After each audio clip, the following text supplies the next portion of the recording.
नेपाल की सरकार को भारत की तरफ से एक ऐसा भरोसा दे दिया गया है जिससे उसकी एक बड़ी मुश्किल का हल मिल सकता है। नेपाल के प्रधानमंत्री पुष्पकमल दाहाल प्रचंड के सलाहकारों ने दावा किया है कि भारत सरकार उन्हें आश्वासन मिला है कि चावल की आपूर्ति बंद नहीं होगी। भारत सरकार ने हाल ही में बासमती को छोड़कर अन्य प्रकार के चावल के निर्यात पर प्रतिबंध लगाया है। नेपाली प्रधानमंत्री के मुख्य राजनीतिक सलाहकार हरिमूल गुजरेल ने बताया कि बीते शनिवार को भारतीय प्रधानमंत्री नरेंद्र मोदी की नेपाल के प्रधानमंत्री से फ़ोन पर चर्चा हुई थी और इस चर्चा में चावल का मुद्दा भी शामिल था। प्रधानमंत्री प्रचंड के प्रेस सलाहकार गोविंद आचार्य ने भी इस बात की पुष्टि की कि नेपाल के मामले में भारत ने चावल का निर्यात बंद नहीं किया है। हालांकि दोनों देशों के प्रधानमंत्री के बीच टेलीफोन पर हुई बातचीत को लेकर भारत की ओर से जारी बयान में चावल का जिक्र नहीं है। भारत की ओर से कहा गया है कि इस बार जीत के दौरान दोनों देशों के संबंधों की आलोचना की गई है। नेपाल में चावल का बड़ा हिस्सा भारत से निर्यात होता रहा है। भारत दुनिया का सबसे बड़ा चावल निर्यातक देश है।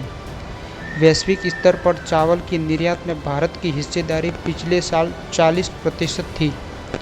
अंतर्राष्ट्रीय खाद्य नीति अनुसंधान यानी IFPRI के मुताबिक 2022-23 के दौरान भारत ने 2 करोड़ 25 लाख मीट्रिक टन चावल का निर्यात किया था। अक्टूबर 2022 के बाद भारत में चावल की कीमतों में 30% तक की बढ़ोतरी हुई। इसके बाद से भारत ने चावल का निर्यात पर पाबंदी लगाने की घोषणा की थी।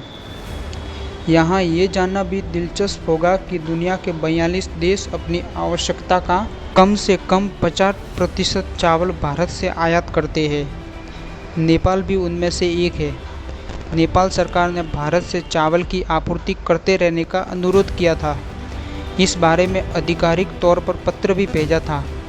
नेपाल के उद्योग, वाणिज्य और आपूर्ति मंत्री रमेश रिजाल ने कहा कि हमने विदेश मंत्रालय के माध्यम से भारतीय दूतावास को पत्र लिखकर नेपाल को 10 लाख मीट्रिक टन धान, 1 लाख मीट्रिक टन चावल और 50,000 मीट्रिक टन चीनी की आपूर्ति करने का अनुरोध किया।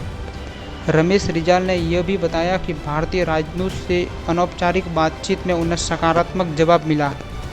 भारत सरकार ने घरेलू बाजार से मूल्य वृद्धि को रोकने के लिए 20 जुलाई को गैर बासमती चावल के निर्यात पर प्रतिबंध लगाने का फैसला किया था। इसके तुरंत बाद नेपाल के खुदरा बाजार में चावल की कीमत अचानक बढ़ने लगी। नेपाल सरकार ने कहा है कि अफवाहों के कारण चावल की कीमतें बढ़ने की आशंका के चलते ही भारत से बातचीत शुरू की गई थी। नेपाल के सरकार आंकड़े बताते हैं कि देश में सालाना लगभग 55 लाख मीट्रिक टन चावल का उत्पादन होता है। इसके अलावा कुछ लाख मीट्रिक टन धान और चावल आयात किया जाता है। नेपाल के चावल, दाल और तेल उत्पादक संघ के अनुसार मौजूदा हालात में भारत से लगभग 1 से 1.5 मिलियन टन धान और 2.5 लाख मीट्रिक टन चावल का आयात करना है। नेपाल राष्ट्रीय बैंक से जारी आंकड़ों के मुताबिक जून में समाप्त वित्तीय वर्ष के 11 महीनों में लगभग 33 अरब रुपए का चावल आयात किया था।